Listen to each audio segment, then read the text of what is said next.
नमस्कार, स्वागत है आप सबका। मैं पुनीत पाठक और आप देख रहे हैं मेरा मध्य प्रदेश। मध्य प्रदेश की खबरें विस्तार से दिखाते हैं। सागर पहुंचे मुख्यमंत्री शिवराज सिंह चौहान ने आज किसान कल्याण योजना के तहत प्रदेश के 20 लाख किसानों के खाते में 400 करोड़ रुपए की सम्मान राशि सिंगल क्लिक के माध्यम से ट्रांसफर की। साथ ही किसानों से वर्चुअल संवाद किया। कार्यक्रम को संबोधित करते हुए मुख्यमंत्री ने कहा कि प्रदेश में बीजेपी सरकार बनाने में सागर का बड़ा योगदान रहा। सागर के विकास में कोई कमी रहने नहीं दी जाएगी। सीएम ने पूर्व की कांग्रेस सरकार पर निशाना साधा। कहा कि कांग्रेस की कमलनाथ सरकार ने फसल बीमा का पैसा किसानों को नहीं दिया। सीएम शिवराज ने जनता के लिए चलाई जा रही अपनी सरकार की योजनाओं के बारे में विस्तार से बताया। उन्होंने कहा कि सागर समेत पूरे बुंदेलखंड के विकास में कोई कसर नहीं छोड़ेंगे। सीएम शिवराज ने गोपालगंज में संजय वाल्मीकि के घर भोजन किया और इसके बाद सिरोजा में सांची दुग्ध संघ के आधुनिक संयंत्र का लोकार्पण किया। इसके पहले मुख्यमंत्री ने सागर नगर निगम और मकरोनिया नगर पालिका के 5 साल के रोडमैप की समीक्षा की।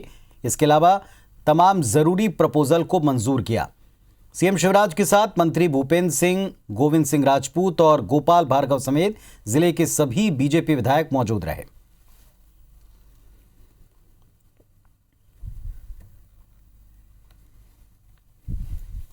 मुझे कहते हुए प्रसन्नता है, 535 करोड़ रुपए के नए विकास के काम सागर में हम स्वीकृत कर रहे हैं और 350 करोड़ से ज्यादा के कामों का हमने शिलान्यास किया है। सागर भी आगे बढ़ेगा। न केवल शहर, गांव भी आगे बढ़ेंगे। गांव का भी मास्टर प्लान बनाएंगे। इंदौर में बेसहारा बुजुर्गों को शहर से बाहर छोड़ने के मामले में सियासत गरमा गई। कांग्रेस ने इस मामले में दोषियों पर सख्त कार्रवाई मांगी। अभिनेता सोनू सूद भी पीड़ितों की मदद के लिए आ गया है। इधर सरकार कहती है कि इस मामले में कार्रवाई हो चुकी है। विस्तृत जांच होने पर दोषी पाए जाने वालों को आगे भी बख्शा नहीं जाएगा। बुजुर्गों के साथ अमानवीय बर्ताव की इस वीडियो ने स्वच्छता में अव्वल इंदौर को शर्मसार करने का काम किया है। नगर निगम के कर्मचारी इंसानियत भूल गए और भीख मांगकर गुजारा करने वाले बुजुर्गों को ही शहर से बाहर करने का कलंकित कार्य किया। घटना का वीडियो वायरल होने के बाद इस पर राजनीति गरमा गई है। इंदौर में कांग्रेस नेता रेन बसेरा पहुंचे और बुजुर्गों का हालचाल जाना। कांग्रेस का आरोप है कि उन्हें यहाँ केवल 3 बुजुर्ग मिले। कांग्रेस ने प्रशासन पर जानकारी नहीं देने का आरोप लगाया है। कांग्रेस ने पीड़ितों का साथ लेकर आईजी को ज्ञापन सौंपा, जिसमें गुम हुए बुजुर्गों की रिपोर्ट लिखने और नगर निगम के दोषी अधिकारी कर्मचारियों पर केस दर्ज करने की मांग की। भोपाल में भी कांग्रेस ने बुजुर्गों का सम्मान किया और सरकार पर निशाना साधा। प्रदेश कांग्रेस अध्यक्ष कमलनाथ ने भी ट्वीट कर दोषियों पर कड़ी कार्रवाई की मांग की है। वो नगर निगम के कर्मचारी थे, तो कहे तुम हमारे साथ चलो, नहीं तो हम कहे हम तुमको बोले भोपाल से भी आगे छोड़ देंगे। फिर बोले वहाँ से बोले आप कहे कैसे आओगे, बोले आप यहाँ चलो। बोले शिप्रा से आगे एक गांव लगता है, वहाँ गए थे। एक झाड़ के नीचे हमको पटक दिया, जंगल के नीचे ले जाके। कितने जाने को, बुढ़ा बुजुर्ग 15 जाने थे हम, तो हमको पटक दिया। मेरी माँ को भी उठा के बोरी में भर के वहाँ फेंक दिया। नहीं, ये ज़बरदस्ती लेके हम मर्जी से कोई जाता है क्या? ये देखो, हिंदुस्तान की बहुत बड़ी शर्मनाक घटना है। इस घटना के होने के बाद कल से लेके आज 24 घंटे हो गए, कोई कार्रवाई नहीं हो रही है। जो भी कर्मचारी करा उनको 302 भी लगना चाहिए। और जो बाकी 4-5 दिन से जिन लोगों को उठाया गया है, उन लोगों को आज भी पता नहीं है वो बेचारे जिंदा है कि मर गए। तो हम चाह रहे जो मर गए इनके ऊपर 302 कार्रवाई होना चाहिए। ये अपने आप में बहुत ही दुखद है। मुझे तो समझ में नहीं आता कि जिनके भी ये निर्देश थे, उनके स्वयं के भी माता पिता होंगे, बुजुर्ग उनके घरों में होंगे, क्या वो ऐसा व्यवहार अपने बुजुर्गों के साथ कर सकते हैं? वायरल वीडियो के आधार पर और कुछ आवेदक थे, उनके आधार पर ज्ञापन दिया गया। इसमें तत्कालिक स्तर पे जो दोषी कर्मचारी पाए गए थे, जो जानकारी के अनुसार, उसमें सभी लोगों को उसमें निलंबित भी किया गया है। बहरहाल इस मामले में उन्होंने बताया है कि कुछ लोग नहीं पहुंचे हैं, उस बारे में जांच करा करके आवश्यक कार्रवाई की जाएगी। इधर अभिनेता सोनू सूद इन बुजुर्गों की मदद के लिए आगे आए हैं। उन्होंने कहा है कि वो इन बुजुर्गों के लिए छत और खाने पीने का इंतजाम करना चाहते हैं। उन्होंने लोगों से इस काम में मदद की अपील की। इधर सरकार के मंत्री भारत सिंह ने कहा है कि सीएम ने घटना पर कार्रवाई की है। विस्तृत जांच होने पर दोषी पाए जाने वालों को बख्शा नहीं जाएगा। बीजेपी का कहना है कि सरकार ने इस घटना को गंभीरता से लिया है। माननीय मुख्यमंत्री जी ने नगर निगम के जो जिम्मेदार अधिकारी थे उनके खिलाफ कार्रवाई की है। कोई भी व्यक्ति हो, चाहे अधिकारी हो कोई भी हो, अगर गलती करता है तो निश्चित रूप से उसको पनिशमेंट मिलेगा। देखिए, ऐसे लोग जहां पर ऐसी कोई बात हुई है, सरकार ने तत्काल उस पर एक्शन किया है। सरकार का ये काम है, सरकार ने उसको किया। और ऐसी कहीं अगर गड़बड़ी कुछ है तो उसको सरकार बहुत गंभीरता के साथ प्रशासन उस पर कार्रवाई भी करेगा और व्यवस्था को भी करेगा। बुजुर्गों से बुरे बर्ताव पर सीएम शिवराज सिंह चौहान ने भी कड़े तेवर दिखाए हैं। नगर निगम उपायुक्त और 2 अन्य कर्मचारियों को निलंबित किया गया। तो सरकार भले ही एक्शन के मूड में है, लेकिन इस घटना ने साफ स्वच्छ इंदौर की छवि पर दाग लगाने का काम किया है। भोपाल से नवीन सिंह के साथ दीपक यादव, IBC 24 इंदौर। उज्जैन मुरैना में जहरीली शराब से 40 लोगों की मौत के बाद जो सियासी बवाल उपजा, इसके बीच में राज्य सरकार 2021-22 के लिए नई आबकारी नीति लाने वाली है और इसका ड्राफ्ट तकरीबन तैयार है। शराब की ऑनलाइन बिक्री का प्रस्ताव इसमें है, यानी ऑनलाइन ऑर्डर करने पर शराब सीधे घर पहुंचेगी। इसके साथ ही दुकानों से खरीदी पर भुगतान का बिल भी अनिवार्य किया जा सकता है। हालांकि आबकारी मंत्री जगदीश देवड़ा का यह कहना है कि अभी इस पर कोई फैसला नहीं हुआ, ये केवल विचार के तौर पर, प्रस्ताव के तौर पर है। नई नीति को फरवरी में मंजूरी देनी पड़ेगी क्योंकि मार्च में फिर से नीलामी की प्रक्रिया होगी और नीलामी के लिए लाइसेंस फीस कितने प्रतिशत बढ़ानी है, इस पर भी मुख्यमंत्री को फैसला लेना है। निर्णय से पहले इस पर सियासत शुरू हो गई। कमलनाथ ने ट्वीट कर लिखा है कि शिवराज सरकार में लोगों को घर घर राशन भले ही ना मिले, लेकिन शराब जरूर मिलेगी।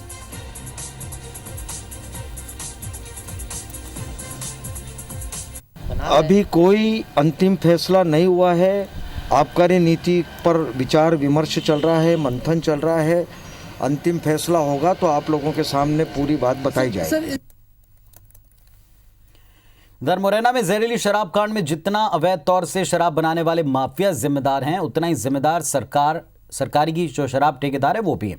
आबकारी विभाग की लापरवाही के चलते शराब ठेकेदार तय रेट से अधिक रेट में शराब बेचते हैं और इसके चलते लोग अपने आसपास कम रेट पर जहां से शराब मिलती है उसको खरीद लेते हैं।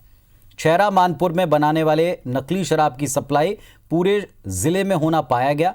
मध्य प्रदेश सरकार के अवैध कारोबार को रोक पाने के लिए ऑनलाइन शराब की जो एक मांग उठी है या जिसकी तैयारी है, प्रदेश सरकार शराब की ऑनलाइन बिक्री को मंजूर कर सकती है। इसके लिए वाणिज्य कर विभाग ने प्रस्ताव मुख्यमंत्री सचिवालय को भेजा है। जैसे ही सचिवालय से प्रस्ताव पास होता है, इसे कैबिनेट में लाया जाएगा।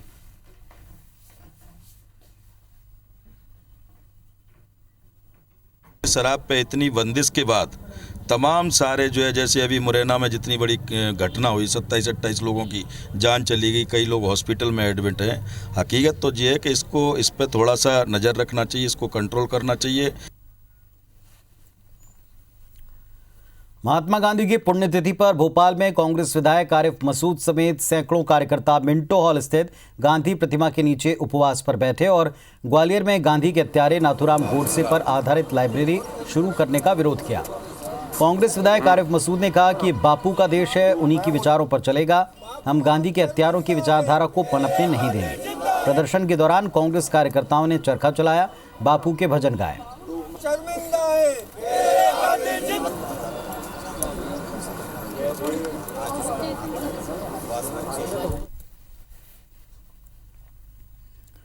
दिल्ली में किसान आंदोलन को समर्थन देने और कृषि कानून को रद्द करने की मांग पर जबलपुर में कांग्रेस और संयुक्त किसान मोर्चा ने ट्रैक्टर रैली निकाली, जिसमें बड़ी संख्या में किसान ट्रैक्टर लेकर शामिल हुए। जायजा लिया हमारे सहयोगी विजेंद्र पांडे।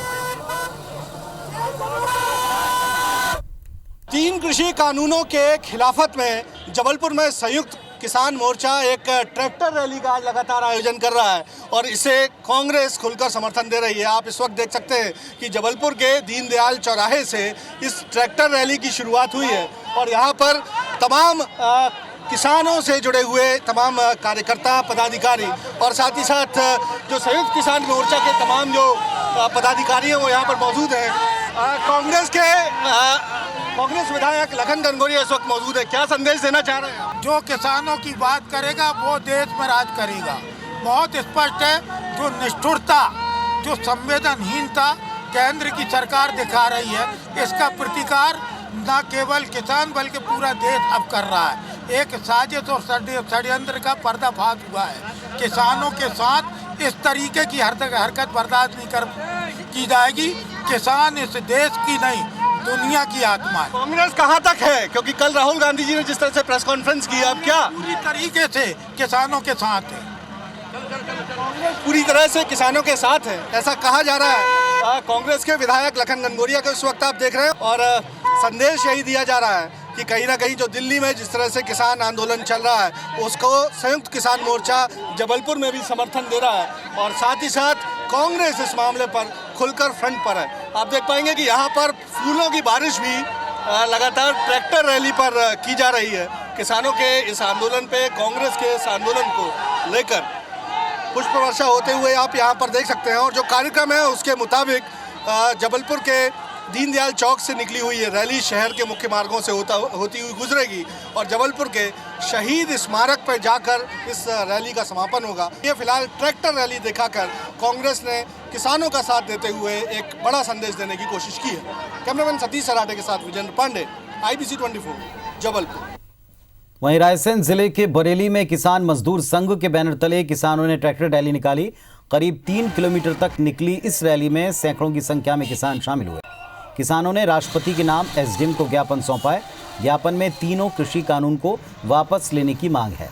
वहीं MSP पर कानून लाने की भी मांग है। इसके अलावा स्वामीनाथन कमेटी की रिपोर्ट के मुताबिक नियमानुसार किसानों को लाभ देने की मांग है। सरकार किसानों के हित में सही कानून लाए। ट्रैक्टर रैली में हल जो था वो आकर्षण का केंद्र रहा।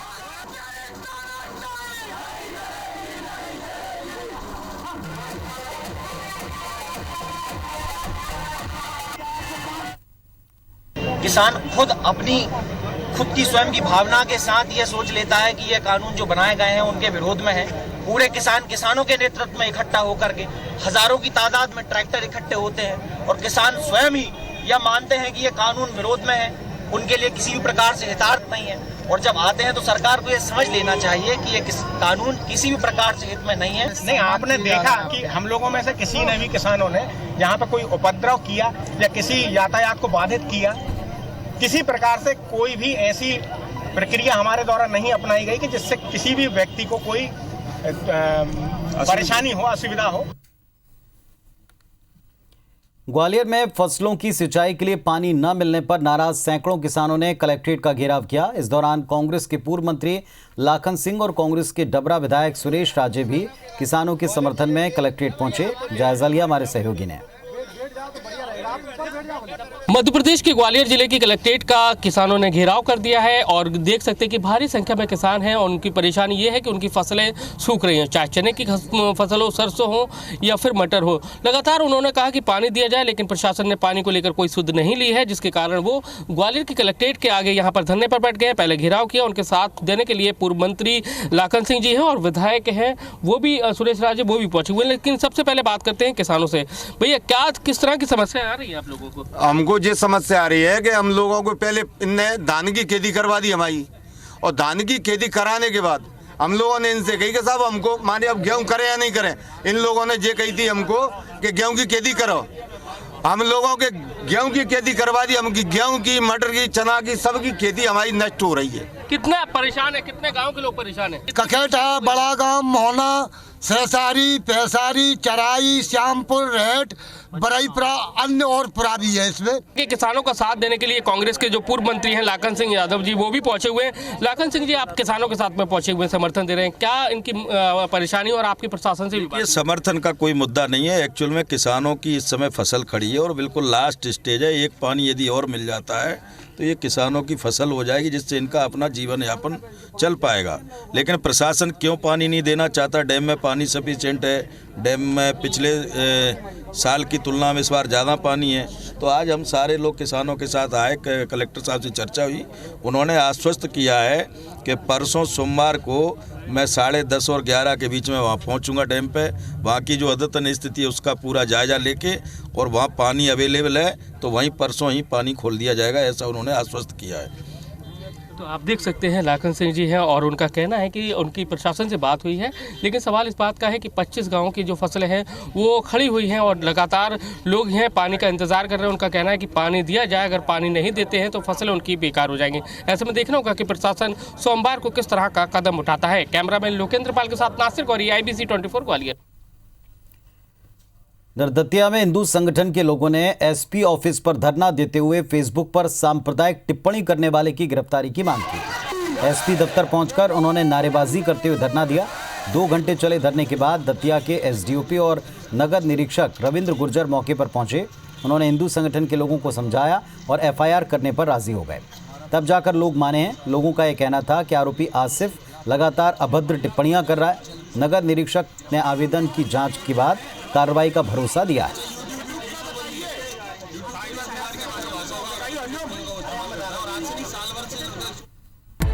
चलिए देखते हैं बिग न्यूज।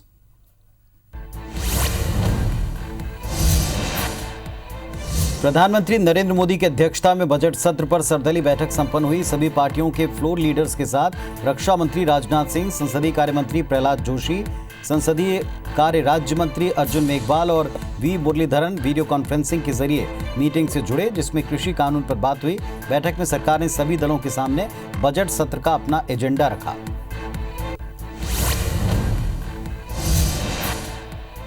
एनएसजी की टीम दिल्ली में धमाके वाली जगह पहुंची। वहीं जिस कैब ड्राइवर ने दिल्ली पुलिस को फोन कर 2 संदिग्ध लोगों के बारे में बताया था, वो कैब ड्राइवर झूठा निकला। वो कल पूरे दिन शराब के नशे में धुत था। उसकी लोकेशन दिल्ली एयरपोर्ट पर थी। स्पेशल सेल ने पूछताछ कर हिदायत देकर उसको छोड़ दिया।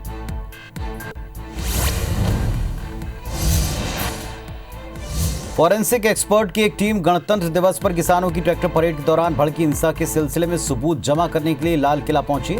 26 जनवरी को किसान संगठनों की ट्रैक्टर परेड के दौरान हजारों की संख्या में प्रदर्शनकारी निर्धारित मार्ग से अलग हो गए। पुलिस के साथ उनकी झड़प हुई। कई प्रदर्शनकारी लाल किले में प्रवेश कर गए थे।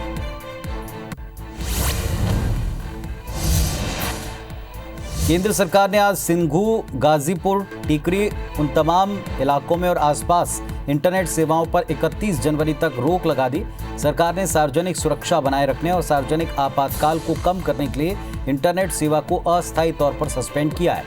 इस सप्ताह में ये दूसरी बार है जब इंटरनेट सेवा पर रोक लगाई गई है। इसके पहले 26 जनवरी को हुई हिंसा के दौरान भी इंटरनेट पर प्रतिबंध लगाया गया था। चलिए कुछ अन्य खबरें देखते हैं। देवास दौरे पर पहुंचे प्रदेश बीजेपी अध्यक्ष वी डी शर्मा ने किसान आंदोलन के दौरान दिल्ली में हुए बवाल पर कांग्रेस पार्टी को कोसा। वी डी शर्मा किसान कल्याण योजना के तहत राशि वितरण कार्यक्रम को संबोधित कर रहे थे। उन्होंने कहा कि कुछ लोग किसानों को भ्रमित कर देश को अस्थिर और अराजकता का माहौल बनाना चाहते हैं। उन्होंने कहा कि राहुल गांधी की भूमिका की जांच होनी चाहिए। वी डी शर्मा ने शशि थरूर पर झूठ बोलने का आरोप लगाया। इसके अलावा शर्मा ने आगामी नगरीय निकाय चुनाव को लेकर बीजेपी कार्यकर्ताओं में जोश भरने का काम किया। वी डी शर्मा ने मध्य प्रदेश में कांग्रेस को खत्म बताया। कहा कि नगरीय निकाय चुनाव के लिए बीजेपी तैयार है। दावा किया कि ऐतिहासिक जीत निकाय चुनाव में प्रदेश में मिलने वाली है। वी डी शर्मा ने गांधी प्रतिमा पर पुष्पांजलि अर्पित की। राहुल गांधी जिन्होंने केंद्रीय मंत्री रहे, आप जिम्मेदार लोग हैं, आप सांसद हैं। आपने झूठ बोला देश की जनता के सामने, किसानों के सामने, और आपने ये कहा कि उसके किसान की हत्या हो गई है और गोली, पुलिस की गोली में उसको मार दिया गया है। आप देश के अंदर भ्रम फैला रहे थे, झूठ बोल रहे थे। ये कांग्रेस का चरित्र है। कांग्रेस जिंदगी भर तो उसी खून से बनकर के आई है। इंदौर में कांग्रेस वार्ड स्तर पर सरकारी योजनाओं के हितग्राहियों की जानकारी जुटा रही है। कांग्रेस को आशंका है कि लाडली लक्ष्मी योजना के जरिए बीजेपी से जुड़े लोगों को फायदा पहुंचाया जा रहा है। कांग्रेस जिलाध्यक्ष पूरे मामले की जांच करवाकर इसकी शिकायत करने की तैयारी में है। इंदौर के जिला कांग्रेस अध्यक्ष सदाशिव यादव को कई महिलाओं से ऐसी शिकायतें मिल रही हैं कि कई महिलाओं के 2 से ज़्यादा बच्चे होने के बाद भी उसे योजना का लाभ दिया जा रहा है, जबकि कई पात्र महिलाएं योजना से वंचित हैं। ऐसे में जिला कांग्रेस के हर वार्ड, ब्लॉक अध्यक्ष, मंडल अध्यक्ष और सेक्टर अध्यक्षों को ये निर्देश है कि वार्ड स्तर पर लाडली लक्ष्मी योजना का लाभ ले रही महिलाओं की जानकारी दें और क्रॉस चेक कर पात्र महिलाओं को योजना का लाभ क्यों नहीं मिल रहा, इसकी जाँच करें। कि आप लोगों ने मंडल अध्यक्ष और सबको आदेश दिए हैं कि वार्ड टू वार्ड रिपोर्ट तैयार की जाए। बिल्कुल, कांग्रेस तो सने सने हर बार करती है, हर बार निर्देश देती है, लेकिन ये बीजेपी केवल उन्हीं के लोगों को लाभ दिलाती है और कांग्रेस वालों का नाम काट देती है। मध्य प्रदेश माध्यमिक शिक्षा मंडल की बोर्ड परीक्षाओं का टाइम टेबल घोषित हो चुका है। 10वीं की परीक्षाएं 30 अप्रैल से शुरू होकर 15 मई तक चलेंगी। 12वीं का पहला पेपर 1 मई से शुरू होगा, 18 मई तक चलेंगे। दोनों परीक्षाओं का पहला पेपर विशिष्ट भाषाओं का होगा। दोनों परीक्षाओं का समय सुबह 8 बजे से 11 बजे तक का निर्धारित हुआ है। परीक्षा केंद्रों पर विद्यार्थियों को परीक्षा शुरू होने के आधा घंटे पहले पहुंचना होगा। 7:45 बजे से पहले सभी छात्रों को अनिवार्य रूप से परीक्षा केंद्र में दाखिल हो जाना होगा। माध्यमिक शिक्षा मंडल ने टाइम टेबल घोषित करने के साथ परीक्षा केंद्रों में कोविड-19 की गाइडलाइन का सख्ती से पालन करने के निर्देश दिए हैं।